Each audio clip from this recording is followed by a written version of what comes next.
अनु का आर्यावर्धन से दूर रहना अब कहानी को एक नए मोड़ पर ले आया है। जी हाँ दोस्तों, सीरियल तुमसे तुम तक के अपकमिंग ट्रैक में अब ऐसा जबरदस्त ट्विस्ट देखने को मिलने वाला है जो सिर्फ आर्या और अनु के रिश्ते को ही नहीं बल्कि पूरी कहानी की डायरेक्शन को बदल सकता है। अब तक जहां दोनों के बीच प्यार और ट्रस्ट मजबूत नजर आ रहा था, वही अब शक अपनी जगह बना चुका है।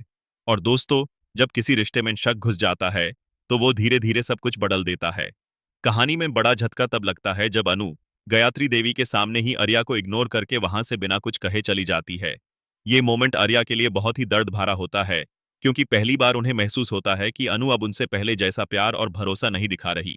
इसी पल से आर्या के मन में भी बेचैनी बढ़ने लगती है। वो समझ नहीं पाते कि आखिर अनु इतनी बदली हुई क्यों लग रही है। जब भी वो उससे बात करने की कोशिश करते हैं, अनु हर बार किसी न किसी बहाने से बात को टाल देती है। न वो सीधा कुछ पूछ रही है और न ही अपनी फीलिंग्स शेयर कर रही है। ये सब देखकर आर्या को लगने लगता है कि जरूर अनु के दिमाग में कोई बड़ी बात चल रही है। दूसरी तरफ अनु भी चुप रहकर सिर्फ देख नहीं रही, बल्कि वो खुद सच तक पहुंचने की कोशिश कर रही है। सबसे हैरानी वाली बात यह है कि वो ये सच आर्या से पूछने के बजाय दूसरे लोगों से जानने की कोशिश कर रही है। यहाँ तक कि वो जलंधर से भी मिल चुकी है और उसे आर्या के पास्ट से जुड़ी कुछ जरूरी बातें जान चुकी है। अगर ये बात आर्या को पता चल गई तो उन्हें सबसे ज्यादा दुख इसी बात का होगा कि अनु ने उन पर भरोसा नहीं किया। कहानी का अगला बड़ा मोड़ तब आता है जब गायत्री देवी आर्या को घर बुलाती हैं और उन्हें बताती हैं कि अनु वहां आई हुई है और उनका इंतजार कर रही है। ये सुनकर आर्या के दिल में एक नई उम्मीद जगती है कि शायद आज अनु उनसे खुलकर बात करेगी और जो भी गलतफहमियां हैं वो दूर हो जाएंगी। लेकिन जब आर्या घर पहुंचते हैं तो माहौल बिल्कुल अलग होता है। वहां अनु गायत्री देवी से राजनंदिनी के बारे में सवाल कर रही होती है। आर्या को देखते ही गायत्री देवी समझ जाती हैं कि अब दोनों को अकेला छोड़ देना ही बेहतर होगा और वो चुपचाप वहां से चले जाती हैं। अब कमरे में सिर्फ आर्या और अनु रह जाते हैं, लेकिन फिर भी अनु कुछ नहीं बोलती। वो बिल्कुल चुप रहती है, जैसे उसके दिल में बहुत सारे सवाल हो लेकिन उन्हें पूछने की हिम्मत ना हो। आर्या उसे बार बार समझाने की कोशिश करते हैं कि अगर कोई बात है तो वो सीधा उनसे कहे, लेकिन अनु हर बार सिर्फ इतना कहकर वहां से निकल जाती है कि यूज अब जाना है। ये सब देखकर आर्या का दिल सच में टूटने लगता है, क्योंकि अब उन्हें महसूस होने लगता है कि अनु उनसे धीरे धीरे दूर हो रही है। कुछ देर बाद जब गायत्री देवी वापस आती हैं, तो वो आर्या को बताती हैं कि अनु राजनंदिनी के बारे में पूछ रही थी।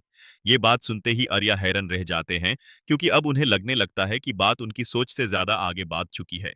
इसी बीच कहानी में झिंदे की एंट्री होती है, जिसे आर्या अपनी परेशानी बताते हैं।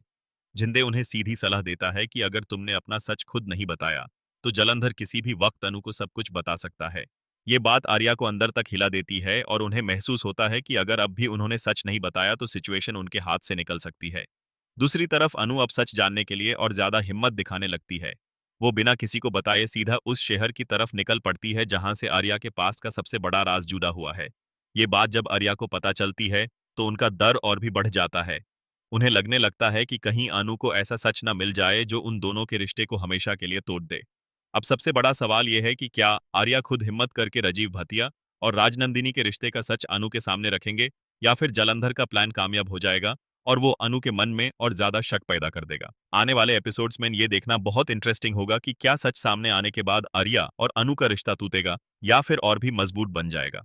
अगर आप चाहते हैं कि आर्या सच खुद बता दे तो कमेंट में यस लिखें, और अगर आपको लगता है कि अनु को खुद सच ढूंढना चाहिए तो कमेंट में नो लिखना ना भूलें। और ऐसे ही लेटेस्ट ट्विस्ट्स और अपडेट्स सबसे पहले देखने के लिए चैनल को सब्सक्राइब जरूर करें।